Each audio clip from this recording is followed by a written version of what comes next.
الحمد للہ وکفا وسلام علی عبادہ الذین اصطفیٰ اما بعد۔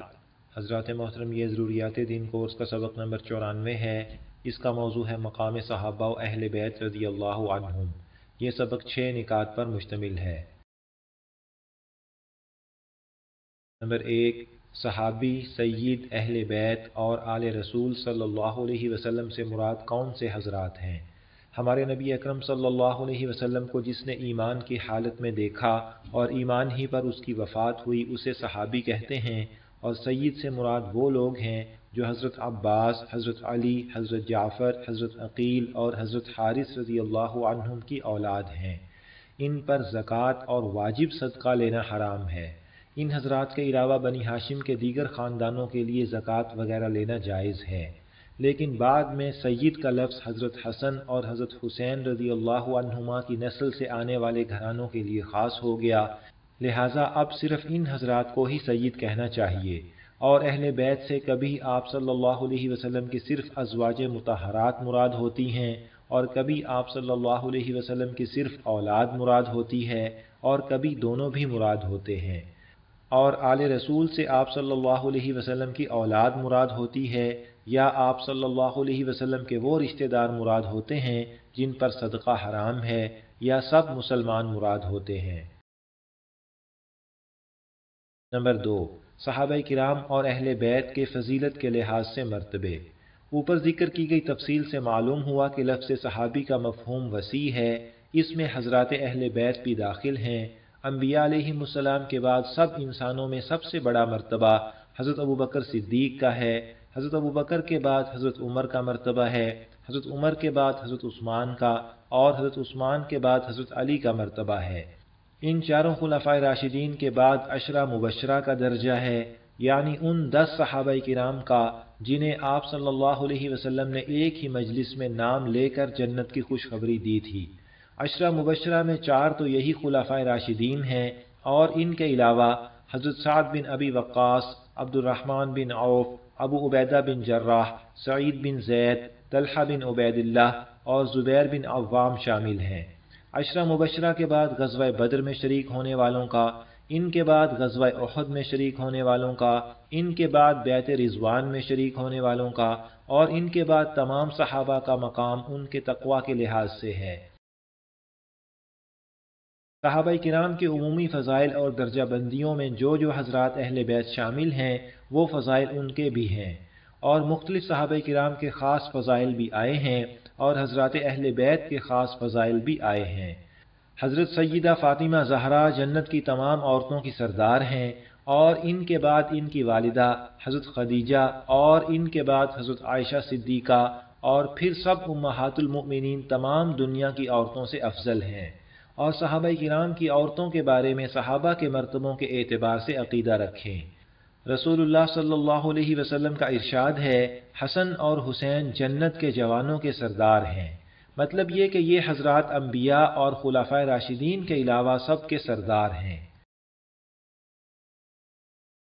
نمبر 3، صحابہ اور اہل بیت کی فضیلت کی کچھ آیات اور احادیث۔ اللہ تعالیٰ کا ارشاد ہے، والسابقون الأولون من المهاجرين والأنصار والذين اتبعوهم بإحسان رضي الله عنهم ورضوا عنه وأعد لهم جنات تجري تحتها الأنهار خالدين فيها أبدا ذلك الفوز العظيم۔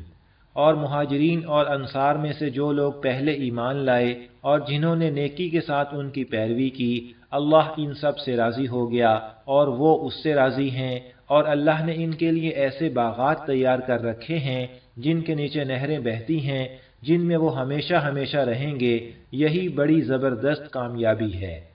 اور ارشاد فرمایا، لا يستوي منكم من انفق من قبل الفتح وقاتل أولئك أعظم درجة من الذين أنفقوا من بعد وقاتلوا وكلا وعد الله الحسنى والله بما تعملون خبير۔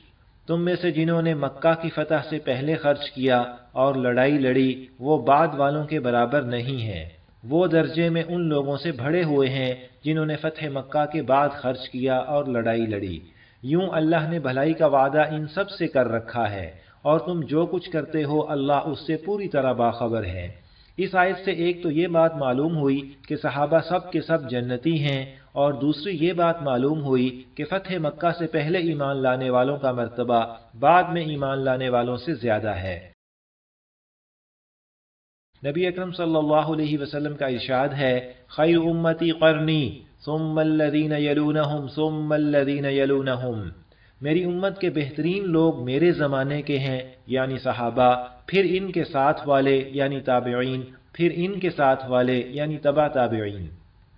رسول اللہ صلی اللہ علیہ وسلم نے فرمایا، لا تسبوا اصحابی فلو ان احدکم انفق مثل احد ذهبا ما بلغ مد احدهم ولا نصیفہ، میرے صحابہ کو برا نہ کہو، کیونکہ تم میں سے کوئی آدمی اگر احد پہاڑ کے برابر سونا اللہ کی راہ میں خرچ کرے تو صحابی کے ایک مد بلکہ آدھے مد کے برابر بھی نہیں ہو سکتا۔ ایک مد تقریباً 796 گرام کا ہوتا ہے، کہاں ایک آدھ کلو، کہاں احد پہاڑ۔ خلاصہ یہ کہ غیر صحابی اگر احد پہاڑ کے برابر سونا خرچ کرے اور صحابی آدھا کلو سونا خرچ کرے تو اس آدھے کلو کا ثواب اس احد پہاڑ سے زیادہ ہے۔ حضرات خلفائے راشدین کے فضائل کی کچھ احادیث کورس کے سبق نمبر 83 اور 84 میں بیان ہو چکی ہیں۔ نبی اکرم صلی اللہ علیہ وسلم کا ارشاد ہے، حسن اور حسین میرے دو پھول ہیں دنیا سے، اور نبی اکرم صلی اللہ علیہ وسلم کا ارشاد ہے، فاطمہ کیا تم اس پر خوش نہیں ہو کہ تم مومنوں کی خواتین کی سردار ہو جاؤ، یا یہ فرمایا کہ اس امت کی عورتوں کی سردار ہو جاؤ۔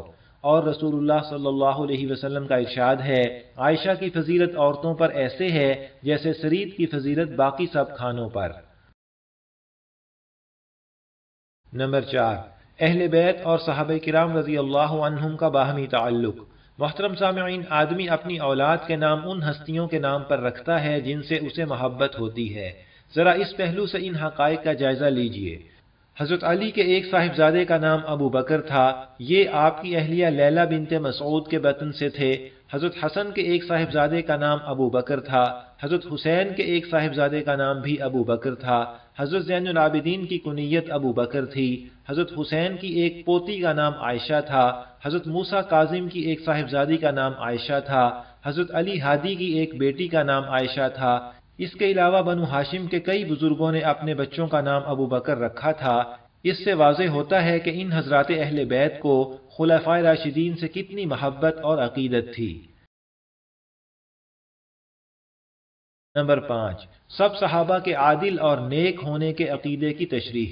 اہل سنت والجماعت کا عقیدہ ہے، الصحابۃ کلھم عدول، یعنی صحابہ سب کے سب عادل اور نیک ہیں۔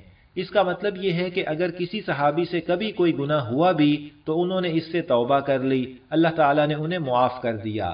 صحابہ کے حالات جاننے والوں کو معلوم ہے کہ وہ گناہوں سے کتنا ڈرتے اور بچتے تھے۔ اگر کبھی کوئی گناہ سرزد ہو گیا تو اس کی توبہ صرف زبانی کرنے کو کافی نہیں سمجھتے تھے، بلکہ کوئی اپنے آپ کو بڑی سے بڑی سزا دینے کے لیے پیش کر دیتا، کوئی اپنے آپ کو مسجد کے ستون سے باندھ دیتا۔ جب تک توبہ قبول ہونے کا اطمینان نہیں ہو جاتا انہیں صبر نہیں آتا۔ صحابہ کرام کی اس خشیت کا تقاضا یہ ہے کہ جن حضرات سے توبہ کرنے کا اظہار بھی نہیں ہوا ان کے بارے میں بھی ہم یہی سمجھیں کہ انہوں نے ضرور توبہ کر لی ہوگی۔ دوسرے، ان کی پہلی نیکیوں کا وزن اتنا بھاری ہے کہ اس کے مقابلے میں عمر بھر کا ایک آدھ گناہ اللہ تعالیٰ کے وعدے کے مطابق معاف ہو جانا چاہیے۔ اور صحابہ کے بارے میں ہمارا صرف یہ گمان ہی نہیں بلکہ قرآن مجید نے بار بار اس گمان کی تصدیق کر دی ہے۔ کبھی صحابہ کی خاص جماعتوں کے لیے رضامندی کا اعلان کر دیا اور کبھی سب صحابہ کے لیے عام معافی کا اعلان کر دیا۔ اور صحابہ کرام کے عادل اور نیک ہونے کا تعلق ان حضرات کی ساری زندگی کے ساتھ ہے، صرف حدیث بیان کرنے کی حد تک نہیں ہے۔ نمبر 6، صحابہ کرام کا مرتبہ قرآن و حدیث سے معلوم ہوتا ہے، نہ کہ تاریخ کی کتابوں کی روایات سے۔